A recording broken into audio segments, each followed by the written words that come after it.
how do you know who's calling?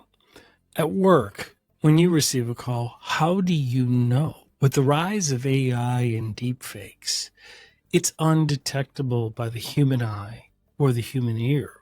We've talked about cases already that have happened just this year where people have gotten on Zoom meetings, video live meetings, or Teams meetings, video live meetings, and they've been fooled. They've been duped by the advanced technology, and we don't know necessarily how to authenticate people when they say they are who they are. Now, when we're in a situation where we work at a company, or you lead a company, or you own a company, and you have a help desk, or you have an outsourced help desk with a company, whatever the case may be, when your employees need to reset their multi-factor authentication and they call, how does that person at that help desk actually able to tell that the person is who they are? I mean, we've seen it in a couple of breaches, some of the larger ones this year, where the help desk, I mean, help is built into the name, right? It's the help desk. They're there to help. They're trying to do their job. And some of the people do so much OSINT, so much research ahead of time that they socially engineer those on the help desk. So how can we protect your organization? Well, today we're meeting with Aaron Painter, and he's a former executive leader at Microsoft who brought the world Office 365. He was one of the leaders that rolled it out across the world in various countries. He joins us to address kind of the rising risks here of deepfakes, of how deepfake videos increase security risk, and then how mobile-based identity verification helps. And we kind of talk about reducing all of the risks from multi-factor authentication. And they've come up with a really, really innovative approach that works and verifies. It ties it right to a government-issued ID and then the live person's individual face at the time of the call, very quickly, very smoothly. It's something you're really going to find interesting. This is the story of Aaron Painter and how he's changing the world of multi-factor authentication. Come join us as we dive deeper behind the scenes of security and cybercrime today, interviewing top technology leaders from around the world and sharing true cybercrime stories to raise awareness. From the creators of Vigilance, the newest global technology newsletter, translating cyber news into business language we all understand. So please help us keep this going by subscribing for free to our YouTube channel and downloading our podcast episodes on Apple and Spotify so we can continue to bring you more of what matters. This is Cybercrime Junkies, and now the show.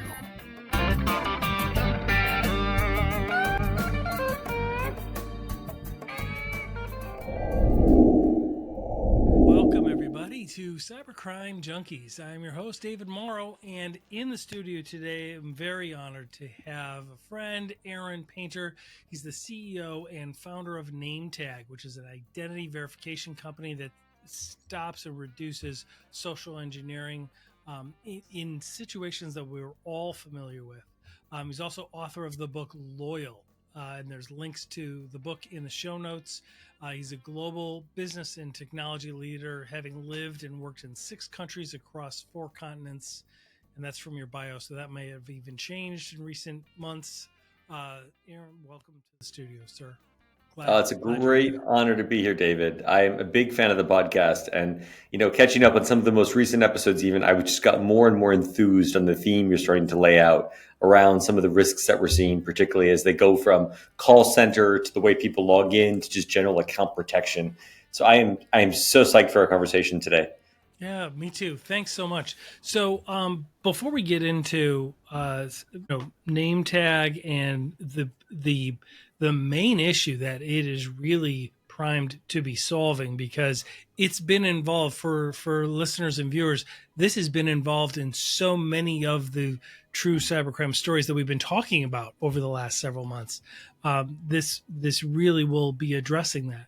But before we get into that, tell us kind of a little bit, just briefly, kind of what inspired you to get into technology in the first place. Did you grow up passionate about it? Share your experience. What triggered you? I got obsessed early day. I was never into sports as a kid. I was sort of always into business. I was just fascinated with, like, how does a company work? Why does it work? What products Yeah. do they sell? Are they selling the right products? I love that era, and I that way of thinking. And I grew up in this era. Fortunately, I often feel so grateful of technology change happening. Yes. And we have seen. I'm now becoming a little bit of a scholar on this and geeking out, but all throughout history, some of the best business opportunities, the best moments of business growth, have been when new technology is introduced. Whether they're technology in the broadest sense, right? Whether you think of that as the mill or industrial production, or eventually the industrial Right. revolution in multiple countries, Yep. this era of technology revolution that we've seen, particularly driven by the internet and then cloud and now AI, to me just makes businesses run better. It creates better experiences, and it makes more efficient companies and better experiences for the employees that work there. And so I love tech. I've always loved tech because it's an enabler for business. And that's kind of deeply what got me into tech in the first place, and led me to Microsoft, and then sort of a whole career from there. Yeah. Share with us briefly we'll have your bio in the show notes, but share with us briefly about your run at Microsoft. You really headed up some major initiatives. I loved Microsoft, and the company seems to have only gotten better since I've left. And part of that is just some of the amazing people that are there. And I started Microsoft in product, and I worked early on in the days of Office. This concept, and everyone talked about Word, PowerPoint, and Excel, and we were trying to bring value to the concept of it being bundled, with backend But they services. used to be separate, right? Like It they used used to to be be separate. separate little apps, essentially, or And programs. then it became a desktop bundle, but then you Right. start talking about the backend bundle, which was SharePoint and basically how do you host it, Exchange, it makes Outlook better, et cetera. It was all sort of the predecessor to what we now think of as Office 365 or even Microsoft 365, of integrated sort of cloud services. But at the time, what was so neat is I had this opportunity it was small. The org was small. There were so few people around, and so you got to have this enormous, kind of frankly, outsized impact in a company. So it was actually very entrepreneurial, in my opinion, despite being a large company with, share in a lot of different business lines in parts of the world. That's Although I then found the most extreme way to be even more entrepreneurial, and I got very, very involved in Microsoft's presence outside the US. That meant serving as chief of staff first for Microsoft's head of international. It was about 60% of our revenue, about half the employee base. And then from there, I got much deeper into thinking, when should Microsoft open up in new countries? When do we go into Sri Lanka or Bangladesh or Brunei so or that was like starting a new it? business each Exactly. time, right? Exactly. Yeah. It was so That's fun exciting. and entrepreneurial, again, inside a big established company. And Hmm. with such an opportunity, really, for outsized impact. I love the adventure of it. I love that concept back to business. Like, how do you be successful in a new market? What can you learn from that market that you can then take to other markets in the world, help them grow faster? And so this Nice. became really the theme of my career at Microsoft. And I did that all around the world, and then very deep in Brazil for a couple of years and ran the Windows franchise there. And then ultimately in China. And I spent 5.5 years in China, 2 in Hong Kong, 3.5 in Beijing, and ultimately building out kind of from scratch what it meant to have an enterprise or a modern cloud enterprise business in mainland China, which was super interesting and complicated and yet fun and fast growth and entrepreneurial. And so I loved it. I love the culture of That's like Microsoft. I five love its mission. episodes. I could go so deep right there. Like that's like 5 episodes of discussion. Like what was it like? What was the culture like? How was business generated? Like all of the. It's so it's that's a phenomenal experience. So Oh, so thank six you. different countries, 4 different continents. Um, so what were they? China, Brazil, where else? Yeah, I was in France for a while, for four Wow. years. I was in France for 4 years. I was in the UK for four. A combination of Microsoft, and then actually after Microsoft, I went to run a business called CloudReach that was owned by a private equity firm, and it was one of AWS's kind of first and largest partners in Europe. And we worked with large enterprises at the time on moving to the cloud, and then eventually that meant Mm. professional services, managed services, software associated with that. Again, really a neat chance to kind of go build something. But it was great, and I loved working with so many people and working closely. We expanded from AWS to Microsoft into GCP, so we had sort of a multi-cloud approach, just kind of before that became a thing. And I loved it. And when I was trying to figure out what to do next, though, I had this really deep personal issue, which was the start of the pandemic. I had kind of just left my job. I had moved from London, where CloudReach was based, to the US. And I was like, okay, great. I'm going to go figure out what's next. I'm kind of looking around. And then the pandemic happened. Everyone, sort of went into lockdown mode. Everything went digital only. And suddenly, all these people in my life had their identity stolen. It was just like this one after another, friends, family members. And I said, all right, I'm going to be a good friend and be a good son. Like, we're going to figure this out. Like, let's jump on the phone. Let's call these customer support lines and get things straightened out. Everyone we would call had the same, rigmarole. It was, oh, before I can help you, I need to ask you these very intense security questions. What's your favorite color? What's your mother's maiden name? We all know what they're like. Which is on social media. Of course. And that's what happened. Findable. Right. Is someone else found them. So to your point, then someone got on the phone before we did and answered those tough security questions and took over our accounts. Right.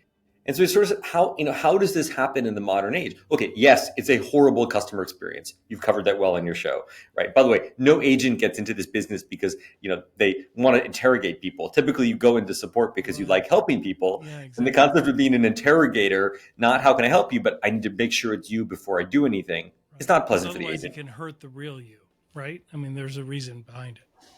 That's right. So everyone sort of loses in the experience side, but gosh, everyone also loses from the security side. Because if you're really too intense and you ask too many questions, people are more mad at you, and maybe you protected the account, but maybe at the expense of having the account, right? Or that customer is so upset, they don't feel respected or understood or trusted. And regardless, it's very difficult to verify the identity of someone in those situations. And so we set out to say, is there a better way to do this? There must be a technology way to solve sort of this problem. And that's eventually what led to the creation of Nametag. So it actually is like a natural evolution, which is kind of cool. Like in your life, it kind of, from personal experience as well as professional acumen. That's fantastic. It's deeply motivating. I'll say that much. Yeah. So let's paint the scenario of what happens if it's a bank or if it's a retailer or an organization. Somebody is locked out of an account or somebody is trying to reset their password, whatever it might be. When somebody calls a company's customer service desk, that's really where Nametag comes in. Yeah, we found that's one of the sort of the highest risk attack vectors. And actually, it's been involved in so many of the breaches. We know that now, collectively, we can sit back and talk about that. I hate to call them out, but the common one to point to is MGM. Right. In the casinos, I'm actually very soon on my way headed to Vegas and looking to stay at an MGM property. Almost feeling bad for them, but hoping they've recovered. It made an impact. When 60 Minutes does a story on a cyber attack, and it's that real to people, and that made it real because you couldn't check into your hotels; their properties were offline. The strip was sort of dark, so to speak. Everything, right? It became real. Conceptually, what happened? We'll skip all the details, but is a bad actor was able to call the employee help desk and impersonate an MGM employee by variety of processes. Some were smart, some weren't that smart, and eventually they took over that account and they used the access that they gained to go wreak havoc inside MGM. And so this concept, again, it's sort of sad they become branded this way, but most companies we talk to at the board level now are at the, how are we responding to the MGM risk, right? We don't want to be the next MGM. And unfortunately, by the way, we're losing that battle as an industry. I mean, it's, in the months since, I think that happened in late August, in Q4 alone of last year, another 230 high profile companies were attacked by the exact same attack vector. And oh my gosh, this year has been even worse. And because it's been, you have these groups that are so good. They're native English, assuming it's an English speaking target, but they're native English speaking. They're very familiar. They do a lot of OSINT, a lot of research ahead of time, and they're able to answer all of the questions and speak just like they are the person. That's right. And it's social engineering, which, has a fancy new name, so to speak, or relatively more modern name in your terminology, but it's been around forever. It's called, conning people. Yeah, it is as old as humans themselves. That's right. We've always been able to, and partly it's because as humans, we have to trust another in order to have a society. And so we are inherently trusting species.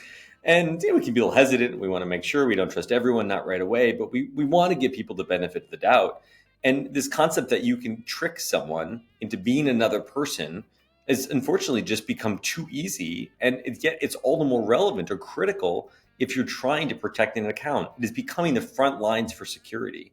And that's sort of this dangerous moment that we've entered as an industry.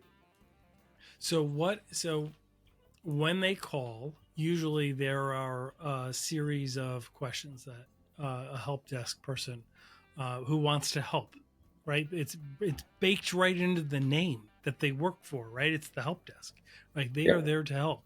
And one of the things that they'll do is they'll go through their litany of protocols, right? Are they calling from the number? Are they using the email correctly?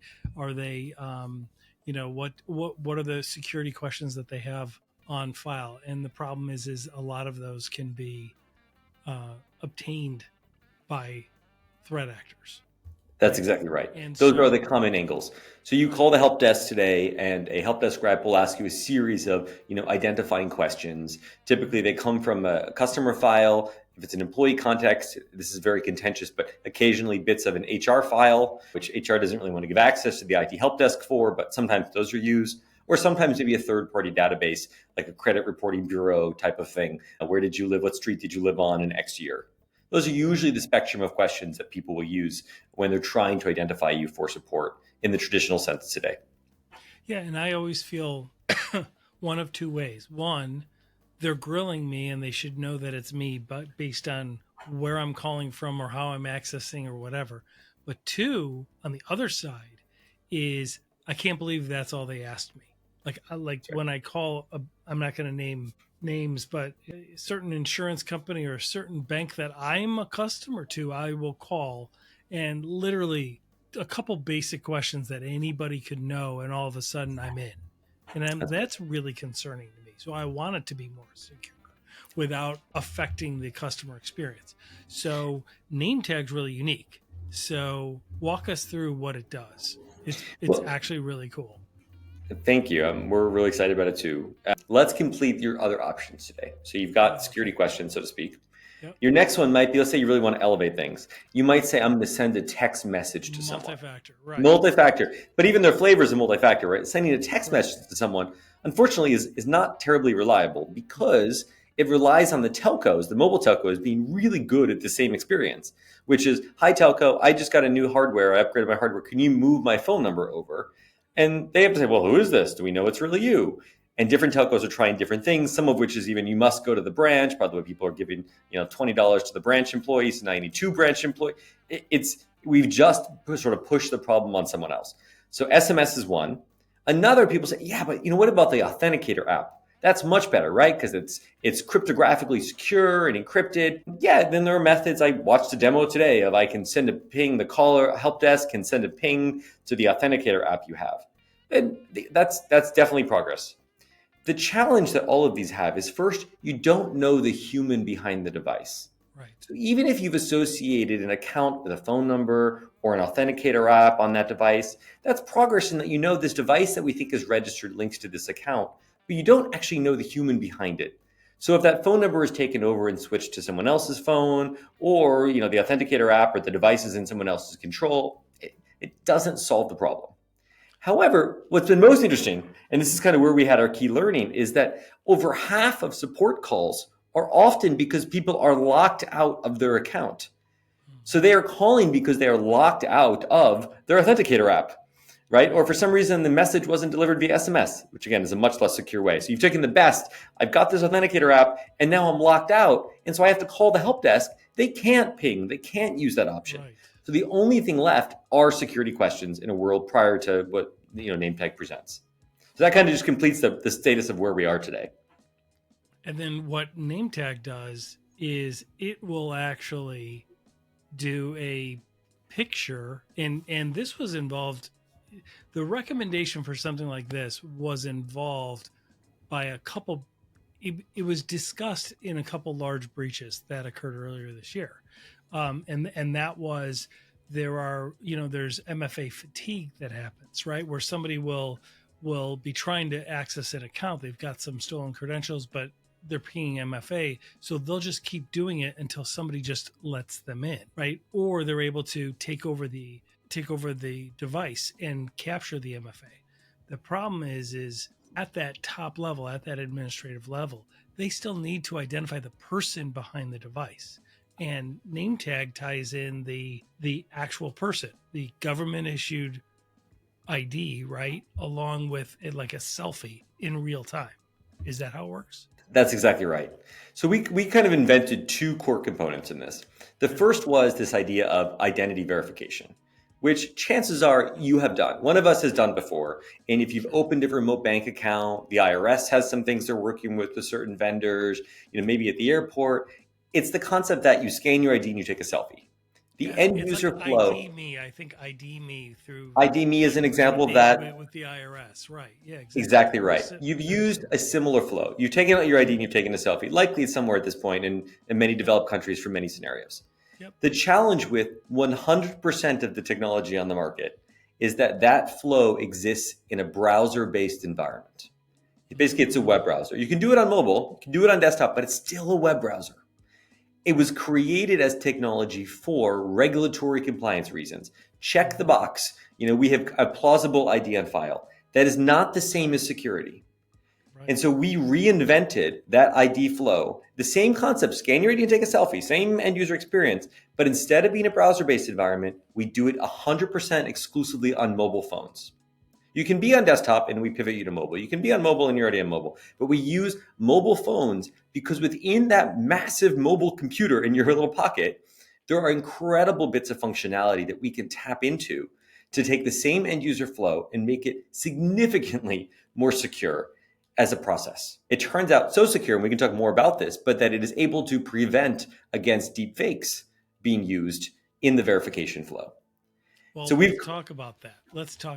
Because just to complete your picture, because you asked kind of how it works, if you don't mind. Yeah, walk us through how it is, okay. and then let's just assume, okay, I'm going through this, but I'm deep faking my person. Yeah. So let's dive into deep fakes. So just to complete, so we invented a new way to do core identity verification for security, which itself was awesome. We're like, all right, where do you apply this? And that's where we got pulled into this use case of, a lot of these tickets, like over half of them, are people at the support desk who are locked out, calling the support desk because they're locked out. So we created a solution that could reach into Okta, Duo, Microsoft Entra, Active Directory, OneLogin, others, and do the reset. So in a world where you might go to a login page previously and there was a forgot my password button, which is useless if you've added MFA because you've locked out of MFA. And the only option when you were locked out of MFA was to call the help desk. There is now a world where you can say, I can't access my account. You click that button and it presents you with the option to use name tag. We verify your ID. It takes an average of 23 seconds. And then the first time, and then from there, we reach into the ID verification provider, the identity provider, like an Okta, let's say, or a Duo, and we can press the reset button for the user. So it is a full self-service MFA reset functionality that is secure. So it changes the dynamic in the sense that, one, it's definitely a better experience because you don't have to call the help desk. It's super more secure from what was happening before. And also, it's a huge cost savings opportunity because if half of your support tickets were dealing with, these locked out users, if the user can reset themselves, it's just an automation and efficiency strategy. Sure. And so that's what we're seeing companies roll out kind of at a incredible pace at the moment, but both for their employees and then increasingly for customer accounts. If it's a customer account that is worth protecting, meaning they've added MFA to it, chances are you have a surge in MFA lockouts and support tickets. And so we're able to come in and surround your existing MFA solution and close this key loophole. That's fantastic. So the process when I'm an employee and I'm calling the help desk because I'm locked out is the help desk will send a message to my phone, right? Not an SMS message. They will send a ping to my phone. It'll populate the name tag app, even if I don't have the app installed, right? And something comes across, I click on it, then it asks me to put in my government issued ID and then take a selfie, and it compares the two. That's generally exactly right. The neat things, you don't have to have pre-enrolled. You don't actually have to have the same phone. So IT isn't doing any reliance on, oh, are you accessible at this phone number? It's just we're delivering a link. They can scan on the website. They can get it delivered to them a variety of ways. That's in this customer support, the agent assisted flow. In the self-service flow as an employee today, and many cool companies, you go to a microsite. So you might go to nametag.mycompany.com, and they say, hey, are you locked out? Great, type in your email address. And it says, great, email address. They've asked you to verify with Nametag. You scan a QR code. You go through the verification flow on your mobile. And then when you're done, it says, great, you've been verified. Now let's go reset whatever it might be, your Okta, your Duo, your Entra. And so the user doesn't even have to contact the help desk to do it. So it completely goes around it. That's fantastic. It's a big kind of overdue innovation. And there's so many cool pieces in it. I mean, it feels slick. It feels mobile. It feels native in a mobile environment. We're using some really cool technology from Apple and Android such that it is a mobile app registered with Apple and Android, but doesn't require the end user to go to the App Store to get it. It's sort of delivered over the air as an experience. So it feels like it just pops up when you need it, goes away when you don't. It's super slick. Yeah. So what are some of the, let's play devil's advocate. The objections or challenges or concerns, what would the skeptics say? Injection attacks. What about injection attacks? Attestation. How do we address those? Great question. And I think you're starting to go into this topic very nicely around deepfakes. So it's important for people to understand that we hear a lot about deepfakes, and you hear a lot about deepfake, detectors, which is typically AI technology trying to detect this AI that I'm speaking with, engaging with, is someone holding up a photo of someone that was artificially generated. Right. It's sort of deepfake detectors are typically AI versus AI. I think of that as an arms race, meaning someone's always going to be slightly ahead, someone's going to be slightly behind, and it's going to be that way for a long time. Yep. Increasingly, the bad actors are slightly ahead of the good actors. Yeah, they always are. They always are. When you move from deepfake detection to deepfake prevention, it's important to think about how deepfakes are often used. And there are two key ways they're typically deployed.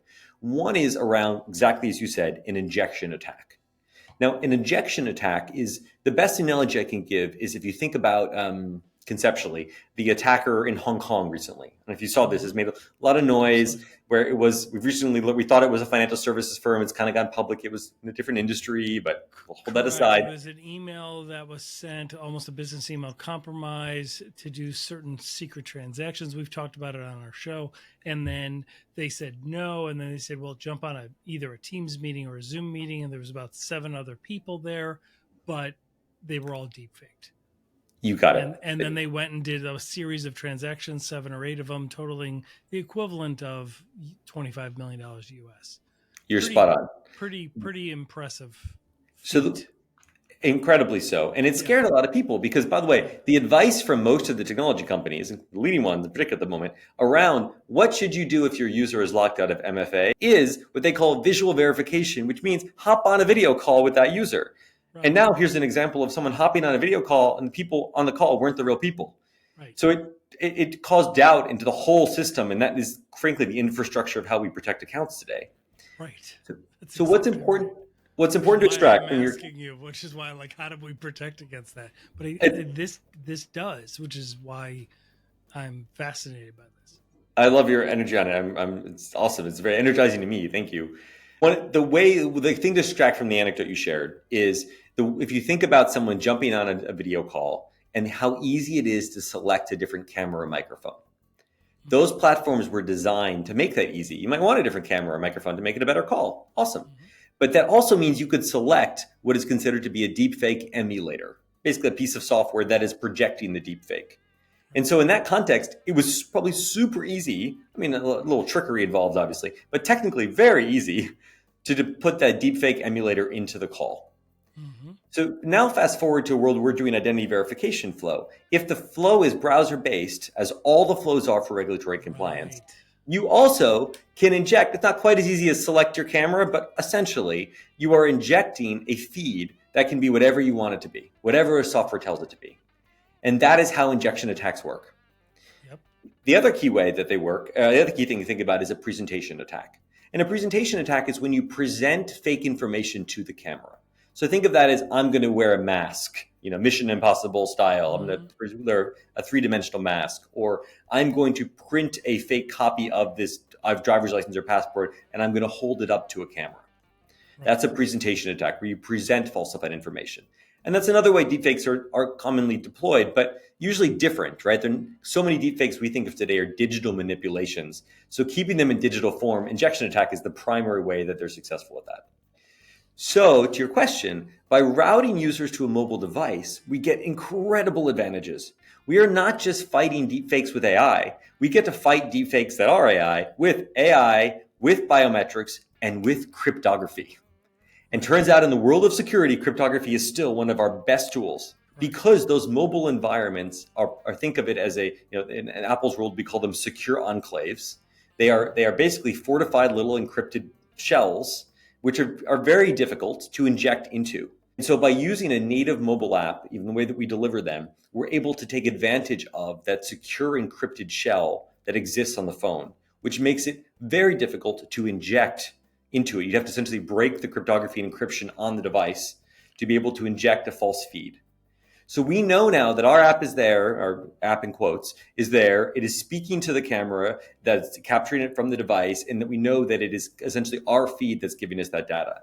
But inherently, just architecturally, in the structure of how we built this, we've been able to prevent injection attacks from taking hold because it's not a detection game. It's literally just hard to use them and deploy them because we're doing it on the mobile phone. Exactly. So let me ask you this from a layman's perspective. How do you assess that the government issued ID that's being shown, right, is accurate? Yes, great question. So prior to the world of deepfakes, one of the things you would think about is I would make a PDF. The easiest way to make a fake document, right, was actually you can almost go to GPT today, not exactly, but here's my photo, make me a California driver's license, save as PDF, upload it on some other tool. Literally, most KYC tools have an upload button. You could upload what you saved. And so it was still an injection attack. It wasn't a deepfake injection attack, but essentially you're actually just uploading a falsified digital image. Right. So again, structurally, we've prevented those. So then you get into, okay, was it physically manipulated? And one of the really interesting was a much smaller percentage. And by the way, as a threat actor, your cost structure starts to grow dramatically because now you need to have very high-end printers and capable of printing in the three-dimensional document with the right holograms, with all these sorts of things. But then we get to evaluate those using all the advanced features of the mobile device. So suddenly we're not just looking at it on a blurry webcam. We're able to look at it with high-res dimensional imagery, often the 3D depth map camera and how it was used. We're able to use the onboard ML processing on the device as it's analyzing it in real time and capturing non-blurry frames. There's a whole bunch of toys basically that we get to use in a mobile environment. They're built right into the mobile phone. Built right there. All these different levels. That's right. That's great. So it's just using, frankly, these modern toys. I think I heard on one of your earlier podcast example of, hey, you walk into the branch and they recognize you and you feel respected and it's kind of quick. Why is that so hard when you're calling the bank? And It's a similar thing. You're showing your ID. You're being trusted at that point. Someone's looking at it and comparing it. We're taking that human experience, but we're able to do it now in a really high fidelity remote way. And that means you can carry the same thing that we want to be able to achieve in person. Trust the governments that have issued IDs, which does not solve the entire global population of un-ID'd. That is a separate and important topic. That's a separate issue, right? Correct. But in our high value scenarios and many of the developed environments where we operate and where we might work as employees, it solves a lot, and we really can open up new channels. Yeah, that's fantastic. That's great. So I understand how you came up with it and the inspiration of it. How did you, without anything proprietary being disclosed, but how'd you get this developed? Like, did you work with your team, people that you've known from the industry? I mean, that's a pretty big thing to have developed so quickly. I could not be more grateful to work with some really, really brilliant technologists, particularly our CTO. Ross is just incredible and grew up in this space professionally. So, experience in national security and defending against foreign adversaries helped train him really well to eventually go work in the private sector, where he was very well equipped to help companies deal with the types of attacks that previously governments might have seen. And so it's a mindset against adversaries as much as then, Ross and eventually the incredible team we've hired across ML and mobile expertise and just back end and frankly even design, because you want the experience to convey trust for an end user as they're going through it. And then, the other often unspoken member of our team often is legal. We get a lot of, I just finished spending my whole, call it holiday day, with different legal teams, because we constantly want to stay fresh on what's happening around the world. What are the latest developments on privacy and data law? And we don't want to just be complying. We want to be wildly progressive in them, and how we allow an end user to have control over their data and control over the privacy and where the information lives and who owns it, and that it's opt-in and consent-based, and being very forward-thinking there. So privacy and legal, scoping often works hand in hand with security and design to think about how do we consistently improve the experience. Great. And that leads me to this question then, because the privacy friends will ask, well, what data, is my personal data then stored somewhere? Is it stored on a computer somewhere, a server? Is it sold later? How are you guys addressing that? Yeah, this is now I'm giving my driver's license, my photo, my home address, all of this information to this company that I work for, this help desk person. So how do I know that that's going to stay safe? Basically, it's a dumb it down for me. That's okay. It's a very important dynamic, and there are a lot of flavors to it and pieces to consider. One, we've really tried to implement things that are very privacy forward. So let's say an end user is in control of their data. It's not opt out if you don't want to share it. It is explicit opt in. So you are choosing to share it for a given moment with a given company for a given period of time. And you, by the way, can go back and revoke. There's a self-service take it back option and a self-service sort of delete my data option. Yeah, that's super really cool. Good. Right. We call it, though, also a feature we call privacy masking that works two ways. It works for the end user, meaning, best analogy is in physical world. You go into a bar, and maybe in the US, you have to be 21, and there's maybe a bouncer at the door. Mm-hmm. That bouncer needs to know that person entering is over 21. They do not need to know your home address. They don't even need to know your name, but it's creepy. We call it oversharing. You're probably giving more than is necessary for that transaction.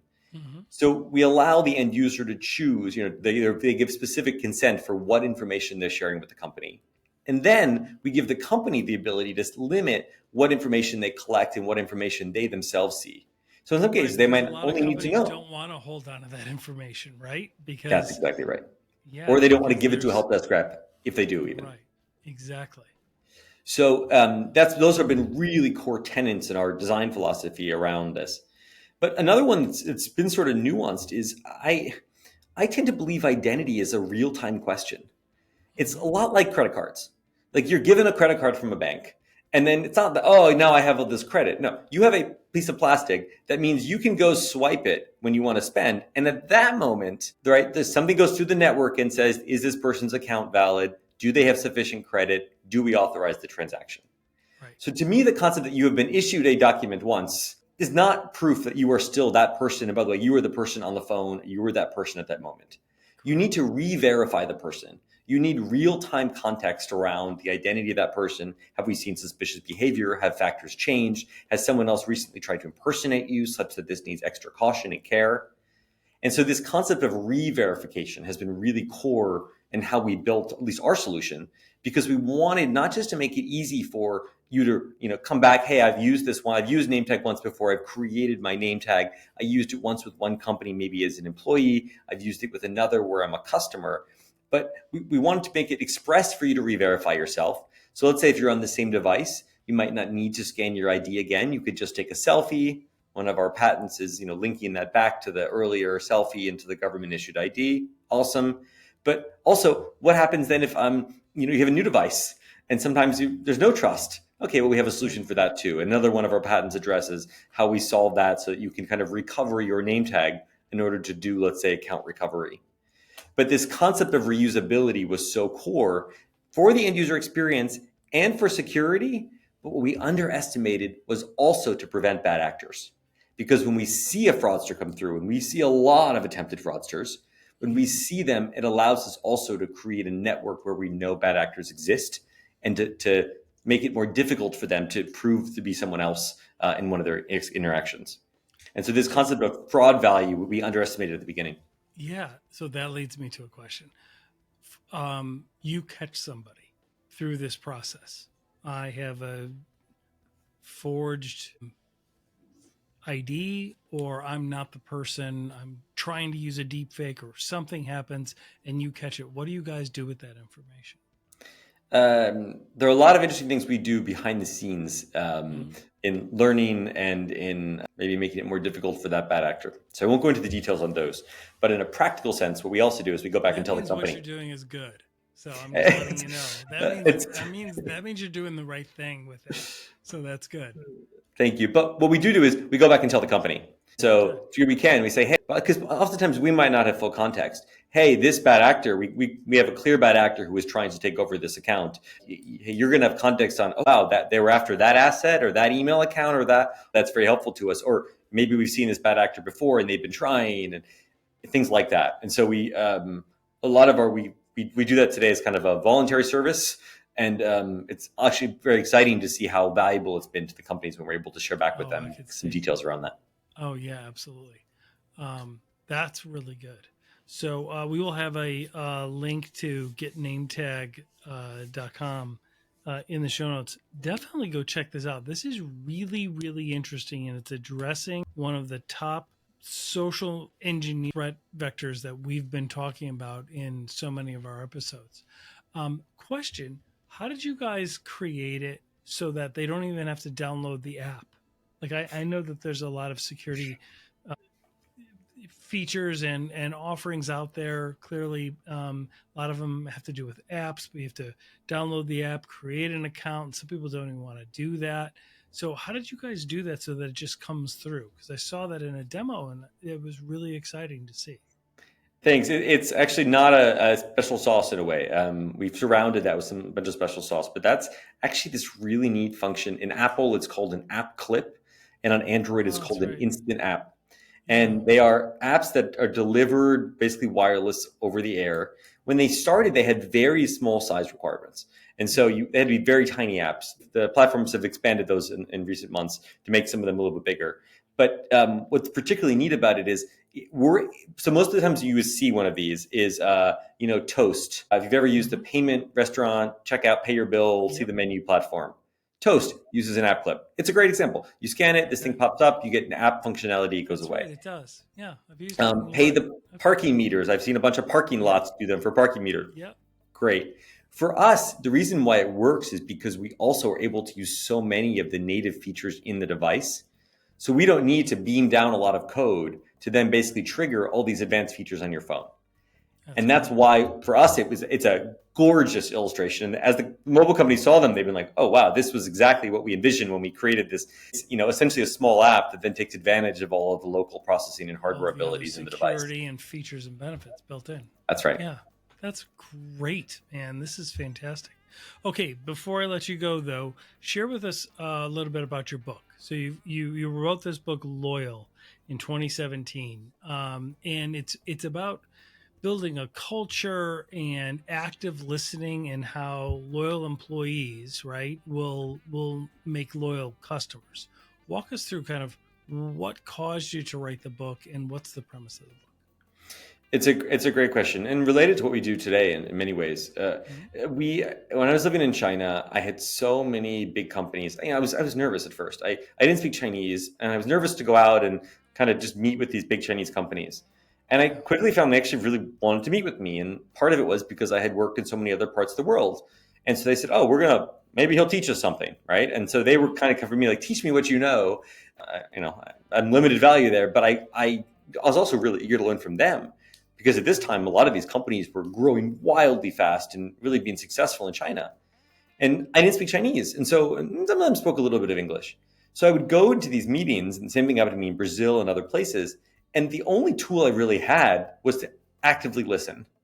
It was this, I'm trying to understand the intent of what they're getting at. And maybe a translator was helping a bit, but I was really trying. I would pick up occasionally some Chinese words that, I understand this and that. And what ended up happening was the people felt respected because they knew I was actively trying to listen, even if I didn't understand all the words.